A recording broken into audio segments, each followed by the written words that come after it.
Hello commandos, welcome to Biomentics classes online. और chemical kinetics वाले topic पर हम लोग बात कर रहे हैं। Unit is the chemical kinetics. This one is the very very important unit. और आगे के पोर्शन पर अब हम लोग बात करते हैं। तो देखिए, हम लोगों ने अभी तक बात किया था फर्स्ट ऑर्डर से रिलेटेड प्रॉब्लम्स पर हम लोग काम कर रहे थे, the problems based on first order reaction. तो अगला क्वेश्चन करते हैं फर्स्ट ऑर्डर रिएक्शन से रिलेटेड। एक दो क्वेश्चन करने के बाद क्या करेंगे, फिर से वापस से थ्योरी वाला पोर्शन जो हमारा रिमेनिंग रह गया है, it is about up to lecture, तो उसको रिवाइज कर लेंगे। एंड देन फाइनली जब एक बार ये यूनिट पूरा फिनिश हो जाएगा, मतलब थ्योरी वाला पोर्शन या जो भी इसके इक्वेशन ग्राफिकल वाले जो मेथड्स हैं वो वाला पोर्शन जब फिनिश कर लेंगे, तो उसके बाद क्या करेंगे, एक बार फिर से इस पे कुछ क्वेश्चंस कर लेंगे। ठीक है, because this is a very very important unit. ठीक है, तो चलिए अगले क्वेश्चन पर बात करते हैं। What is the next question? In a first order reaction, अगला question, in a first order reaction, in a first order reaction, एक प्रथम कोटि अभिक्रिया के अंदर, in a first order reaction, in a first order reaction, the concentration of reactants, the concentration in a first order reaction, the concentration of reactants, the concentration of reactants in a first order reaction, the concentration of reactants decreases from, concentration of reactants decreases from the concentration of reactants decreases from 0.8 molar to 0.8 molar to 0.4 molar, 0.8 molar to 0.4 molar in 15 minutes, in 15 minutes. किसी first order reaction में जो reactant का concentration है वो 0.8 molar से 0.4 molar होता है। कितने टाइम में? 15 मिनट में। तो 0.8 molar to 0.4 molar, it means half हो गया। तो 15 minute is the half life period. 15 minute यहाँ पे क्या है? It is half life period. तो मतलब हाफ लाइफ पीरियड आपको मिल रहा है क्वेश्चन के अंदर लिखा हुआ। तो इन 15 minutes the time taken for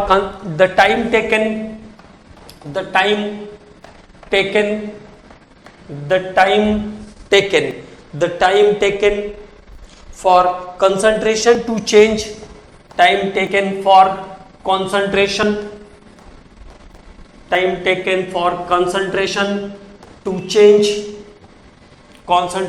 to change from 0.1 molar to 0.1 molar to 0.025 molar, 0.1 molar to 0.025 molar होने में कितना समय लगेगा?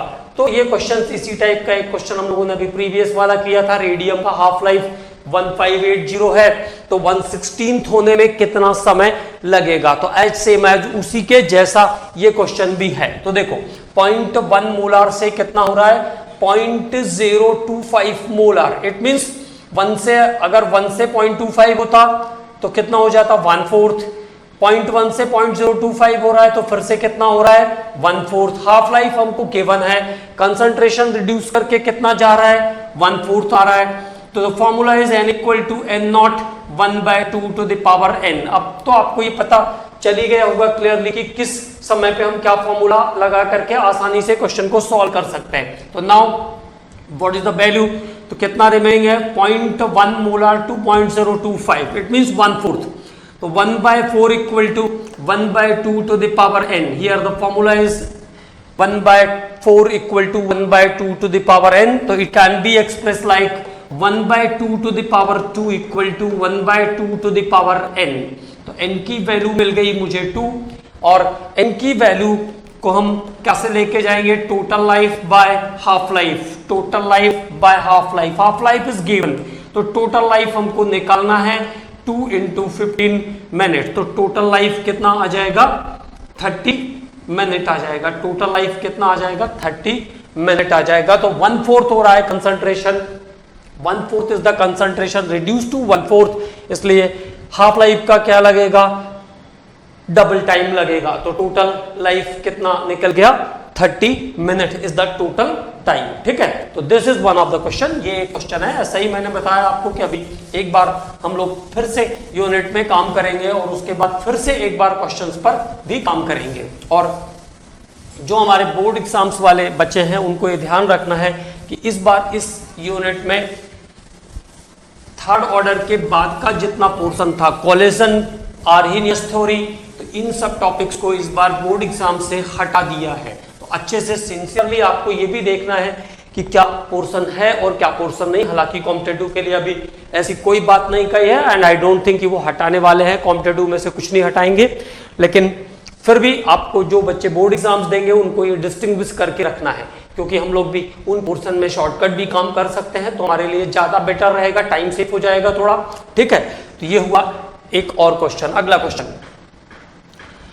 इन a new sample of bone, in a new sample of bone, हड्डी का एक नया टुकड़ा है। In a new sample of bone, the activity of carbon 14 is the radioactive isotope. It is used to determine the age of fossils and this technique is known as radiocarbon dating. Was discovered by Willard Libby, जिसको discover किया था Willard Libby ने। ठीक है, तो what is the question? In a new sample of bone, the activity of carbon 14 is 14 particles per minute, 14 particles per minute, 14 particles per minute. Okay, where in the old sample of the bone, where in the old sample of bone, its activity is 7 particles per minute, 7 particles per minute, जबकि नए टुकड़े में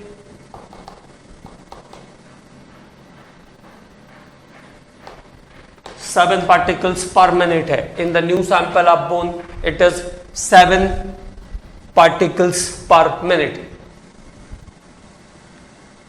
7 particles per minute. Find age of the old sample of bone, age of the old sample of bone, old sample, find the age of the old sample of the bone, old sample of the bone, find the age of old sample of bone। तो पुराने टुकड़े का age निकालना है, age of the old sample of the bone, where half life period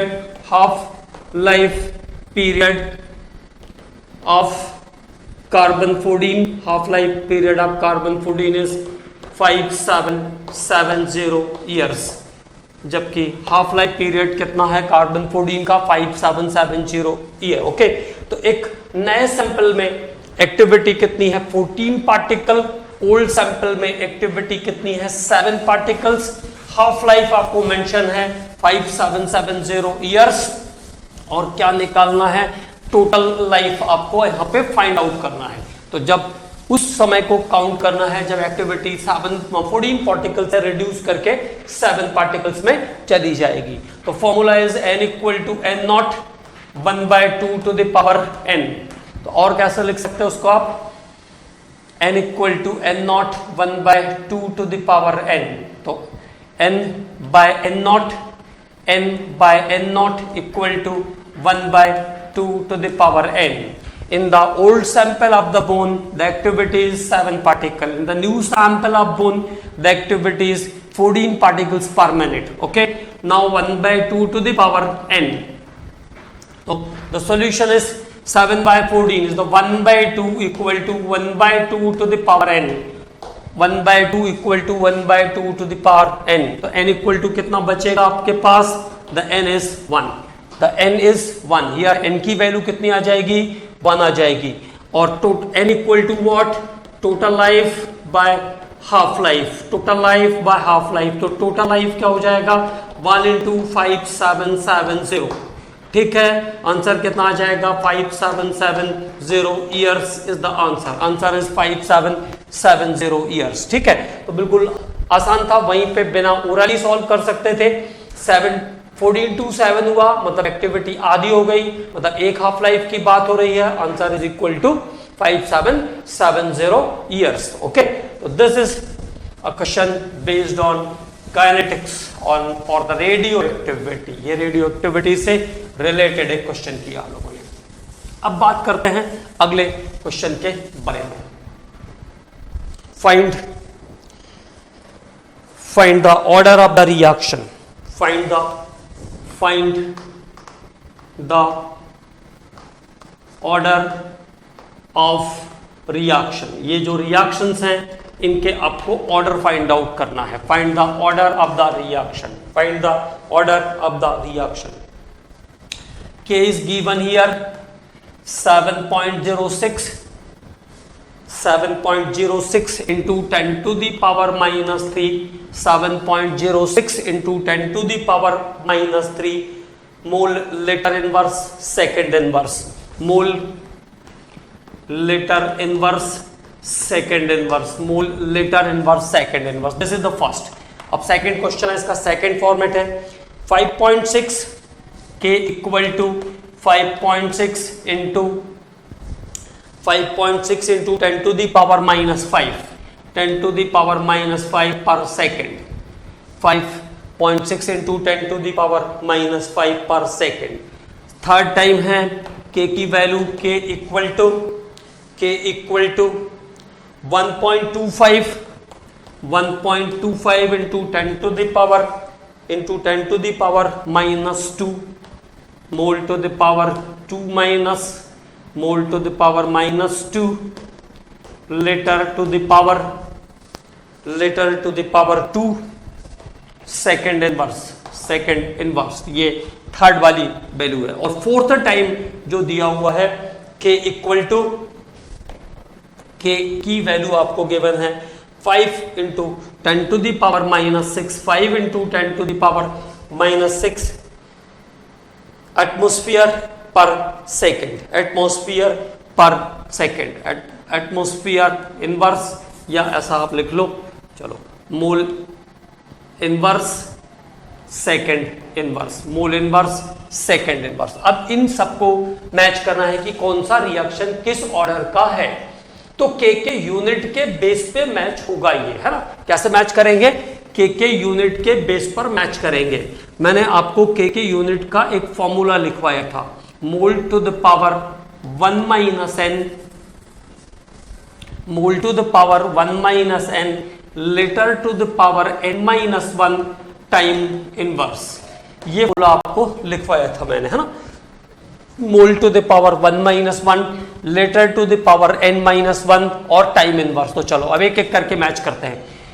पहला, अब देखो मोल का पावर 1 आ रहा है, तो अगर जीरो ऑर्डर होगी रिएक्शन तो मोल का पावर 1 बचेगा, है ना। मोल का पावर 1 और लेटर का पावर माइनस 1 और टाइम इनवर्स, ठीक है। फिर से देखो, अगर यहां पे मैं जीरो रखता हूं तो मोल का पावर 1 बचेगा और 0 माइनस 1 तो माइनस 1। तो पहला वाला जो रिएक्शन है हमारा वो आइडेंटिफाई हो गया। कौन सा ऑर्डर है, जीरो ऑर्डर का रिएक्शन है, जीरो ऑर्डर।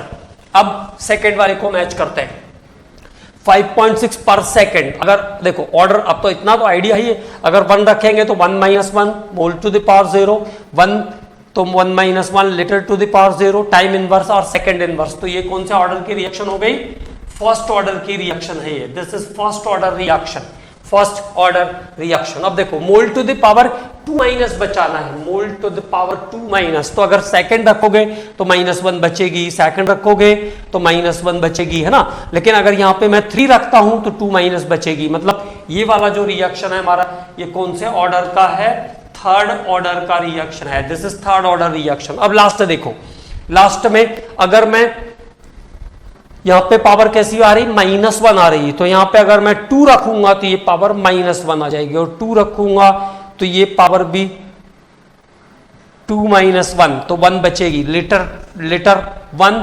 लेटर भी आएगा बीच में, लेटर 1 और 2 माइनस 1 तो लेटर 1 और सेकंड इनवर्स। ओके, तो mole to the power -1 litre to the power 1 और सेकंड इनवर्स, ये यहां पे आ गया आपका mole to the power 1 minus n, mole to the power 1 minus n। तो यहाँ वैल्यू 2 पुट करेंगे तो 2 पुट करेंगे तो यहाँ पे 2 पुट करेंगे ना n की जगह, तो कितना आ जाएगा -1 और लेटर कितना आ गया 1, 2 माइनस 1 1 और सेकंड इनवर्स। तो this is the second order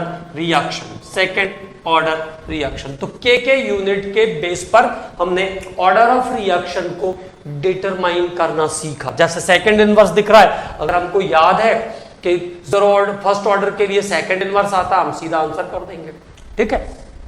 और mole to the power 1 litre to the power -1 time inverse और second inverse is the unit for zero order reaction. तो अगर आपको फॉर्मूला ध्यान है, mole to the power 1 minus n litre to the power n-1 time inverse, तो आप सभी order के की वैल्यू निकाल लेंगे और उसके हिसाब से अगर के का वैल्यू आपको गिवन है तो आप उसके ऑर्डर पर आराम से पहुंच जाएंगे, ठीक है। अब बात करते हैं, इसके बाद कुछ रिमेनिंग पार्ट्स के बारे में फिर से बात कर लेते हैं, फिर क्वेश्चन करेंगे दोबारा एक बार लास्ट में फिर से इस यूनिट के जो इंपॉर्टेंट क्वेश्चंस हैं, प्रीवियस ईयर में जो आए हुए क्वेश्चंस हैं, उस पर हम लोग और बात करेंगे, ठीक। अब बात करते हैं, थर्ड ऑर्डर तक बात कर चुके थे हम लोग, है ना, अबाउट थर्ड ऑर्डर। तो थर्ड ऑर्डर फिर से एक बार, when the rate of reaction is independent of concentration of reactant, जब रिएक्शन का रेट रिएक्टेंट के कॉन्सेंट्रेशन पर डिपेंड नहीं करता है, this is zero order. Depends on variation of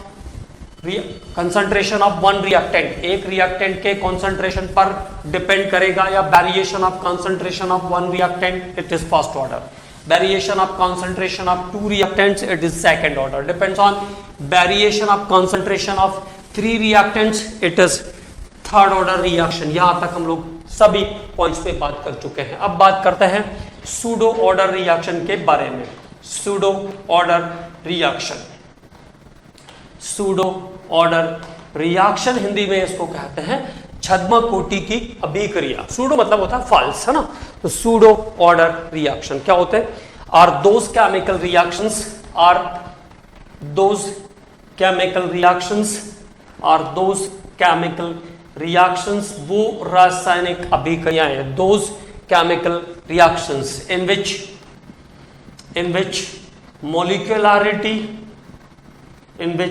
molecularity and order of reactions, molecularity and order of reactions are different.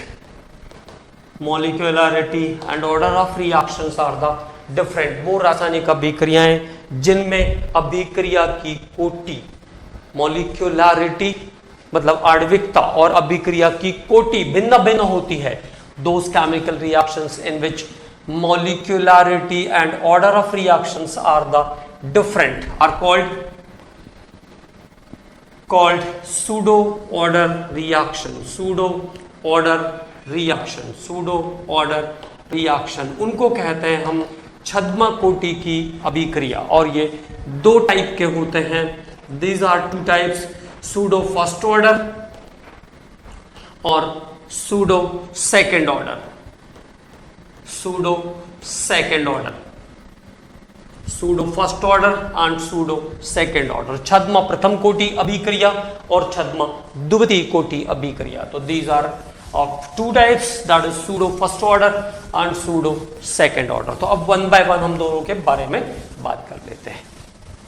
About pseudo first order reaction. Pseudo first order reaction in which molecularity is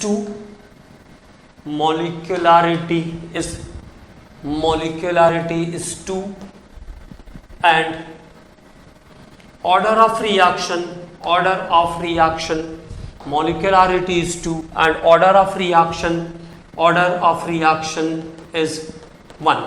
ठीक है, तो देखो molecularity हम कैसे define करते हैं, number of molecules takes part in elementary step of the reaction, takes part in collision in the elementary step of the reaction is called molecularity। मतलब वो theoretically निकाल सकते हैं आप, लेकिन ऑर्डर प्रैक्टिकली निकालते हैं। ठीक है, इसलिए ये बात आई यहाँ पे। तो pseudo order in which molecularity of reaction is 2 and order of reaction is 1। ठीक है, जैसे हमने कहा hydrolysis of ethyl acetate, ethyl acetate का hydrolysis of ethyl acetate, CH3COC2H5 plus water. Now it gives CH3COH plus C2H5OH. तो here the molecularity is 2. Molecularity कितनी है? 2 है, लेकिन वाटर का कंसंट्रेशन चेंज नहीं होता है। वाटर का concentration rate of chemical reaction को इफेक्ट नहीं करता है।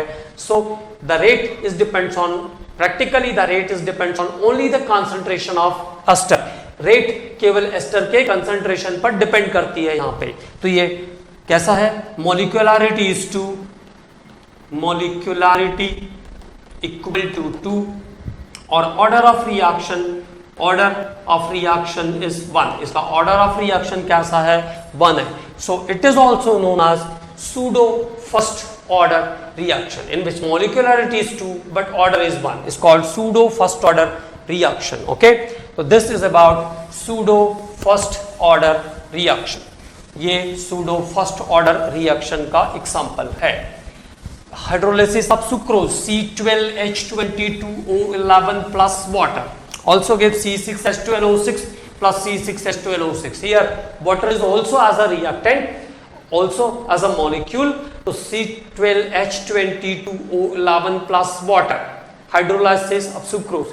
So molecules are 2, but this is also first order reaction because water is not influence, not affect the rate of chemical reaction. So this is about the pseudo order reactions. Now pseudo second order, pseudo second order कैसे ध्यान रखेंगे, molecularity is 3, molecularity is 3 and order of reaction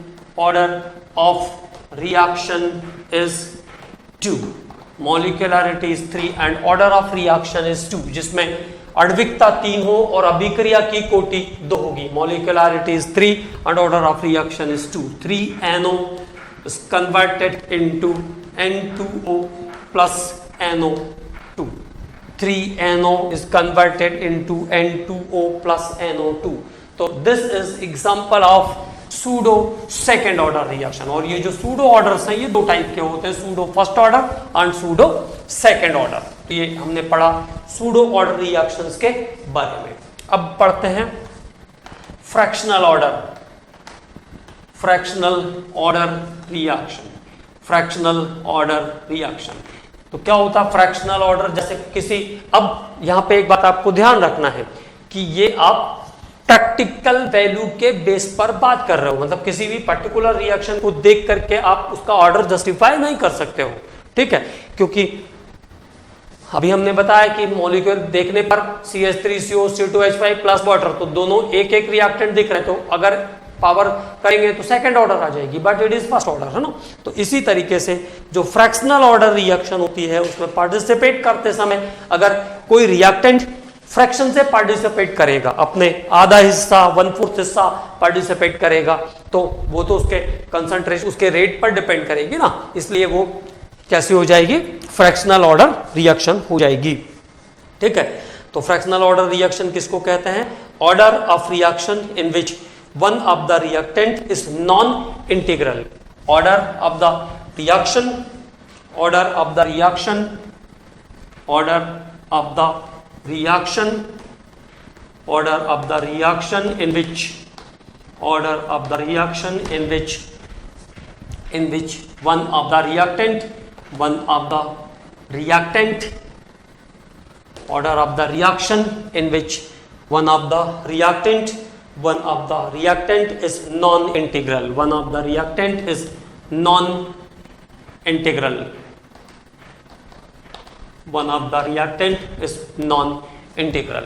मतलब एक reactant जो है वो पूरा participate नहीं करता, फ्रैक्शन में रहता है ना, प्रभाज्य में रहेगा। One of the reactant is non integral. और इसके एग्जांपल्स हैं, नंबर 1 रिएक्शन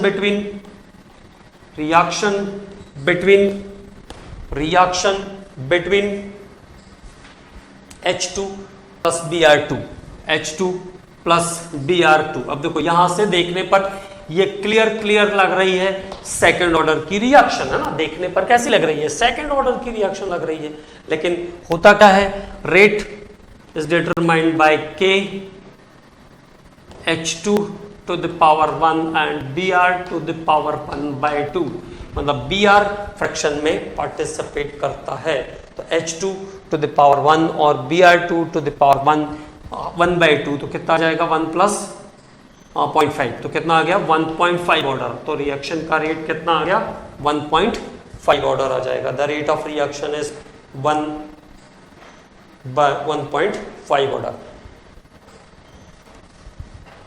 एक एग्जांपल है ये फ्रैक्शनल ऑर्डर रिएक्शन का। कभी कभार बहुत दिनों में कभी ऐसा होता है जब इस टाइप के क्वेश्चंस पे जाते हैं, अदरवाइज आपको पता है कि ये यूनिट कितना इंपॉर्टेंट है, कितने सारे डिफरेंट क्वेश्चंस पूछ सकते हैं, लेकिन ऐसा बिल्कुल किसी चीज़ के बारे में नहीं कह सकते कि ये पूछेंगे ही नहीं, ऐसा तो कभी कुछ कहना ही नहीं है, कुछ सोचना भी नहीं है।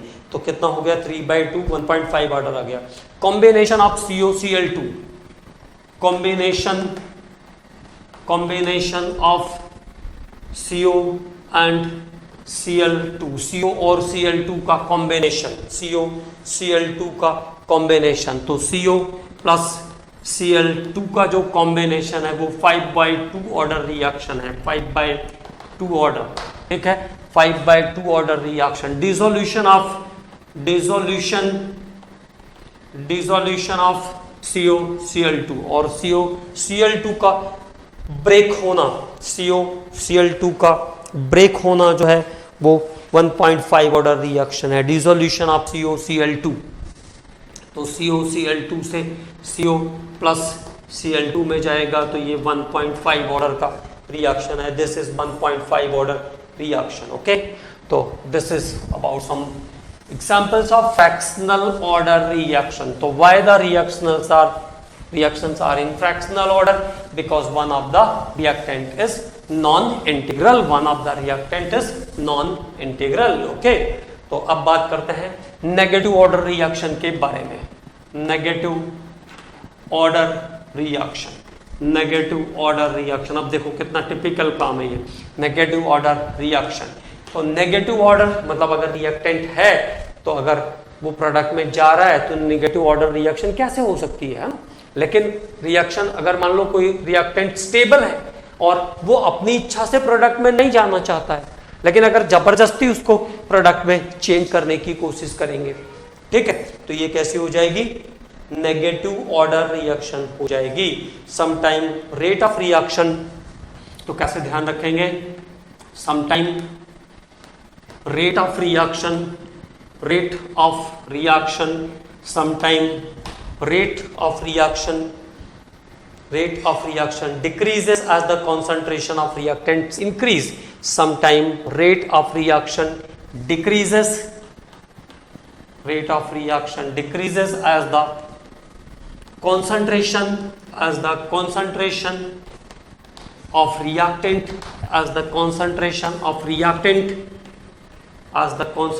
of reactant increase. ओके, तो जब क्रियाकारक के सांद्रता के बढ़ने पर अभिक्रिया का वेग घटता है, हालांकि नॉर्मल प्रोसीजर में ऐसा नहीं होगा कभी, लेकिन अगर हुआ, okay, sometime rate of reaction decreases as the concentration of reactant increase, it is negative order reaction, it is negative order reaction,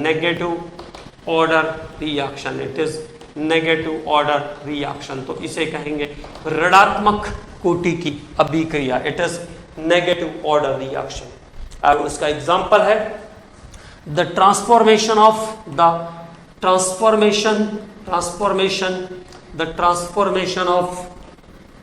O3 into O2 और O3 का O2 में ट्रांसफॉर्मेशन, ठीक है, ये नेगेटिव ऑर्डर रिएक्शन की category में आता है। It is example of negative order. और ये सेकंड ऑर्डर भी है ना, नॉर्मली सेकंड ऑर्डर रहता है, ठीक, लेकिन ये नेगेटिव ऑर्डर की कैटेगरी में भी आता है, ठीक। तो ये ध्यान रखेंगे, transformation of O3 into O2, O3 का ऑक्सीजन में, ओजोन का ऑक्सीजन में कन्वर्जन एक नेगेटिव ऑर्डर रिएक्शन है। It is a negative order reaction. Okay, तो this is one of the very very important point. तो ये एक बहुत ही इंपॉर्टेंट पॉइंट है जिस पे हम लोगों ने बात किया, ठीक है। अब आगे बात करते हैं।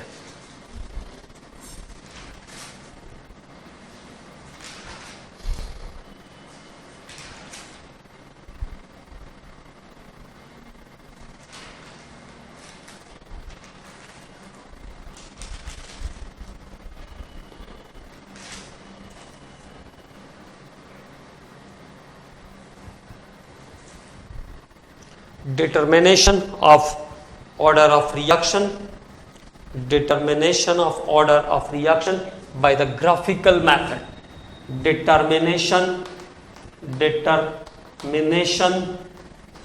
of order of reaction,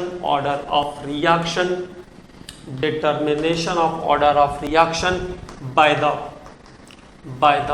graphical method, by the graphical method। तो ग्राफिकल मेथड से हम ऑर्डर को कैसे डिटरमाइन कर सकते हैं, जैसा मैंने आपको फर्स्ट ऑर्डर के लिए एक बार करके बताया भी था, है ना। फर्स्ट ऑर्डर पे हम लोगों ने थोड़ी सी इसके बारे में बात किया भी था, है ना।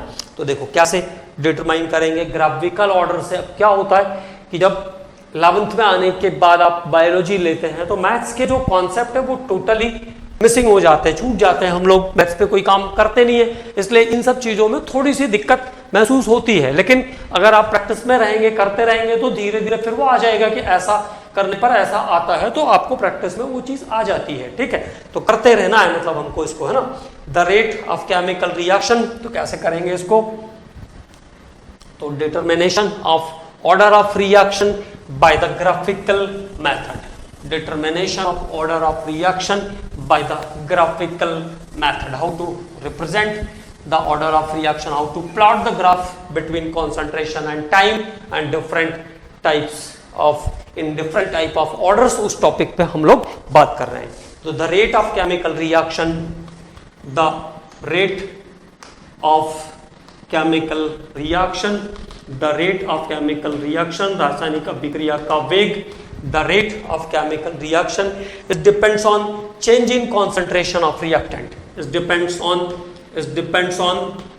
केवल जीरो ऑर्डर को छोड़कर, it depends on change in concentration, depends on change in concentration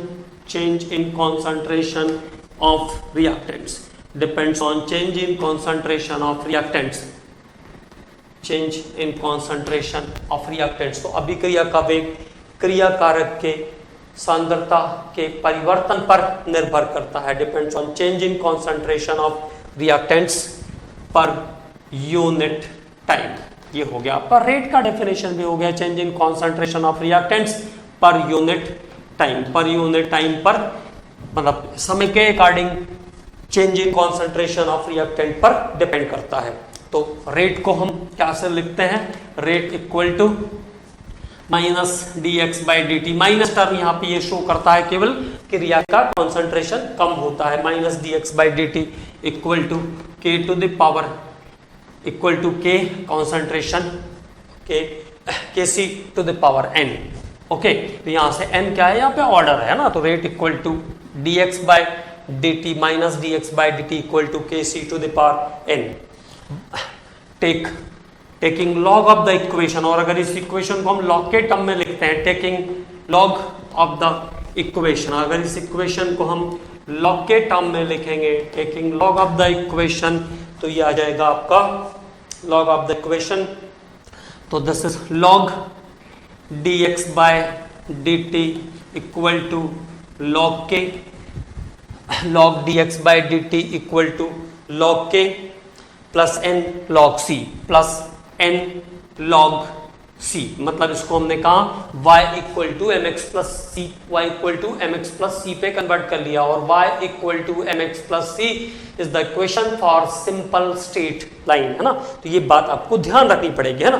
तो taking log dx by dt equal to log k plus n log c, this is the equation of this is the equation of this is the equation of simple line, ये simple line के equation जैसा है।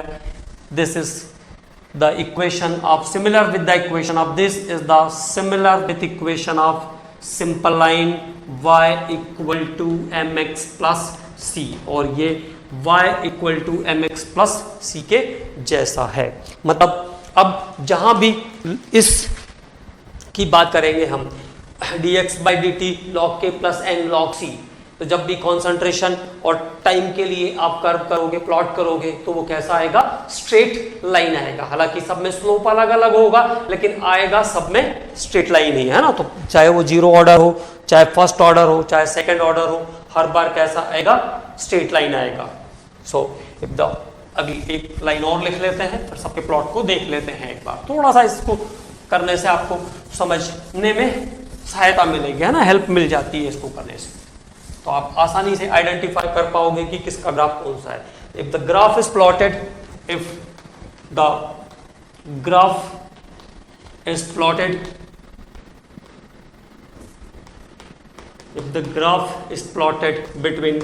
if the graph is plotted between log c and log dx by dt, plotted between log c and log dx by dt, log c and log dx by dt, then it is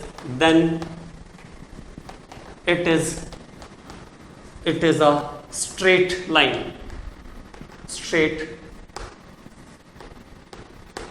तो हमेशा आपको क्या मिलेगी, straight line मिलेगी, then it is straight line. तो किसी भी order के लिए जाएंगे, फर्स्ट ऑर्डर, सेकंड ऑर्डर, क्योंकि सबका जो इक्वेशन है log c और dx by dt का, वो y equal to M x plus c को फॉलो करता है, और अगर y equal to M x plus c को फॉलो करेगा तो it is always straight line, it is always straight line. तो हमेशा स्ट्रेट लाइन को, स्ट्रेट लाइन जैसा होगा, स्ट्रेट लाइन होगा, ठीक है। अब बात करते हैं, देखो अगर एक एक करके बात करते हैं। अगर जीरो ऑर्डर की हम बात करें तो for zero order what happens, k की वैल्यू क्या निकाला था हम लोगों ने जीरो ऑर्डर के लिए, k equal to x by t, है ना। तो x इक्वल टू क्या हो जाएगा, kt, x equal to kt for zero order, x equal to kt, ठीक है। It is equal to straight line, और ये x equal to k t कैसा होगा, it is equal to straight line passes through the origin point, क्योंकि c की value इसके लिए 0 होती है, ठीक है। तो it is straight line, it is straight line passes through the origin point, passes through the origin point, because c पे डिपेंड नहीं करता है, because c इक्वल टू 0, ठीक है। तो जीरो ऑर्डर का जो कर्व आएगा x बाय टी के बीच, x और t के बीच जो जीरो ऑर्डर का प्लॉट आएगा वो कहां से चलेगा, ओरिजिन से चलेगा, है ना, ओरिजिन से जाएगा, क्योंकि जीरो ऑर्डर के लिए ये कंसंट्रेशन पर डिपेंड नहीं करता है, it is independent of concentration, है ना। अब बात करते हैं फर्स्ट ऑर्डर के लिए, तो वन बाय वन सभी ऑर्डर्स के लिए हम लोग बात कर लेंगे।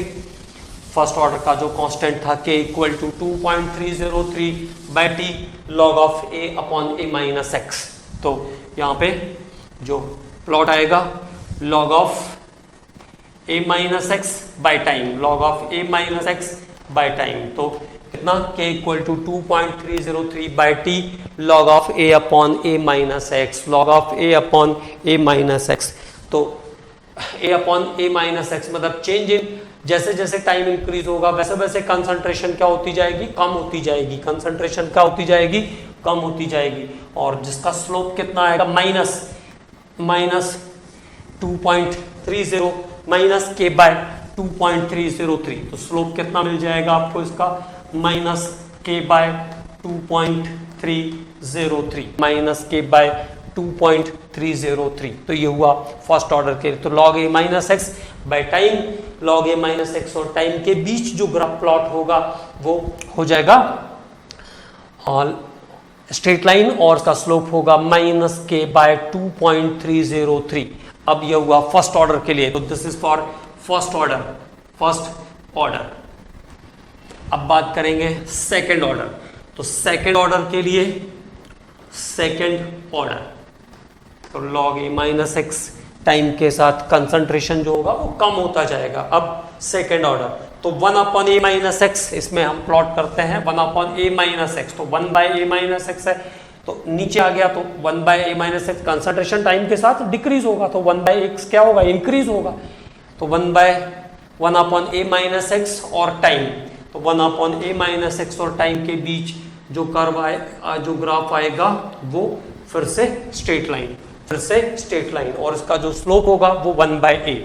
It's slope is 1 by a और इसका स्लोप कितना होगा, 1 बाय a।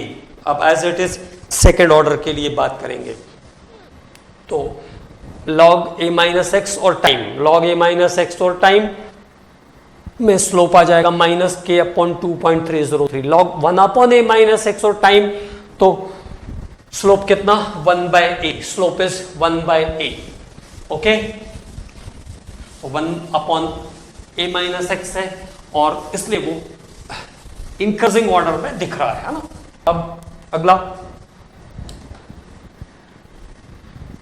log 1 अपॉन, नहीं this is 1 upon a, this is 1 upon a minus x, 1 upon a minus x और टाइम का आकार। भाई ये ध्यान रखेंगे, अगर मैंने रॉन्ग लिखा होगा तो उसको सही कर लेंगे, है ना।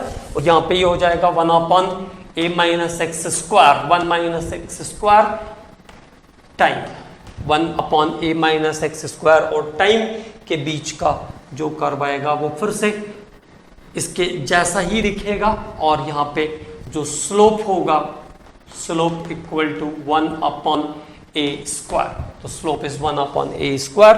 तो फिर से एक बार बात कर लेते हैं, सभी ऑर्डर्स के लिए जो इक्वेशन है वो y equal to M x plus c. तो first y equal to M x plus c मतलब स्ट्रेट लाइन का इक्वेशन है। इसमें सभी के लिए ग्राफ जो प्लॉट होगा वो कैसा होगा, स्ट्रेट लाइन होगा।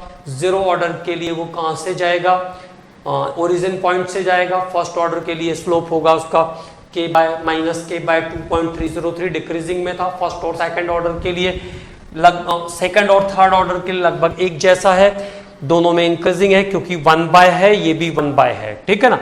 तो और वहां पर स्लोप कितना है, 1 बाय a, और यहां पर स्लोप कितना है, 1 बाय a स्क्वायर है। The slope is 1 by a square. तो this is graph between log c and time. तो log c और टाइम के बीच जो ग्राफ है इसका वो प्लॉट है, वो कैसा है, स्ट्रेट लाइन है सभी ऑर्डर्स के लिए, ठीक है। अब अगली बात करते हैं, एक और पॉइंट पे बात करेंगे।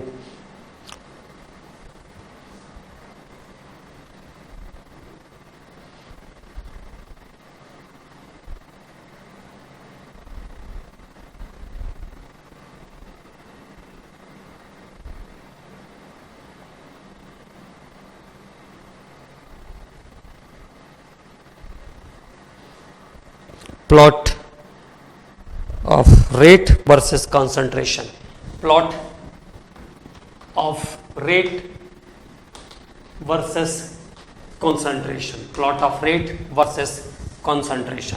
फिर से जीरो ऑर्डर से शुरू करते हैं।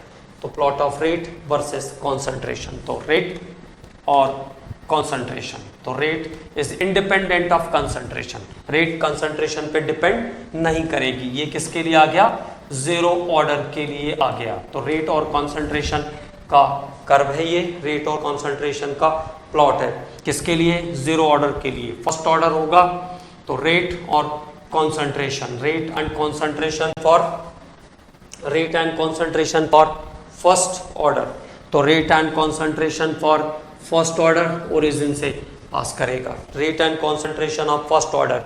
सेकेंड ऑर्डर के लिए क्या हो जाएगा, ये रेट और कॉन्सेंट्रेशन का स्क्वायर, तो यहां से आपको ये पहचान में आ जाएगा कंसंट्रेशन का स्क्वायर होगा मतलब वो सेकंड ऑर्डर है, ठीक है ना। तो रेट और कॉन्सेंट्रेशन का स्क्वायर सेकंड ऑर्डर, फिर से स्ट्रेट लाइन, ठीक। और थर्ड ऑर्डर होगा तो भी वो ऐसा रहेगा, बस कंसंट्रेशन का क्या हो जाएगा, क्यूब हो जाएगा। तो रेट और कॉन्सेंट्रेशन का cube, rate and cube of concentration depends on variation of concentration of 3 reactants, so it is like this. So this is for zero order, first order, second order and this is for third order reaction. तो third order के लिए plot कैसा आएगा, तो rate और concentration में क्या ध्यान रखना है, यहाँ रेट और कॉन्सेंट्रेशन इंडिपेंडेंट है कॉन्सेंट्रेशन पर, इसलिए स्ट्रेट लाइन आ गई, ठीक है। वाई एक्सिस पे सीधे सीधे स्ट्रेट लाइन आपको मिल जाएगी एक्स एक्सिस की तरफ, और यहाँ पे रेट और concentration, rate and concentration square, rate and concentration cube, तीनों straight line from origin, okay. तो this is about the plots between different rate and concentration of different order of reactions. अगले lecture में हम लोग बात करेंगे integration concentration के base पे कैसे हम ऑर्डर निकालते हैं, इक्वेशंस के बेस पे कैसे ऑर्डर पे जाते हैं।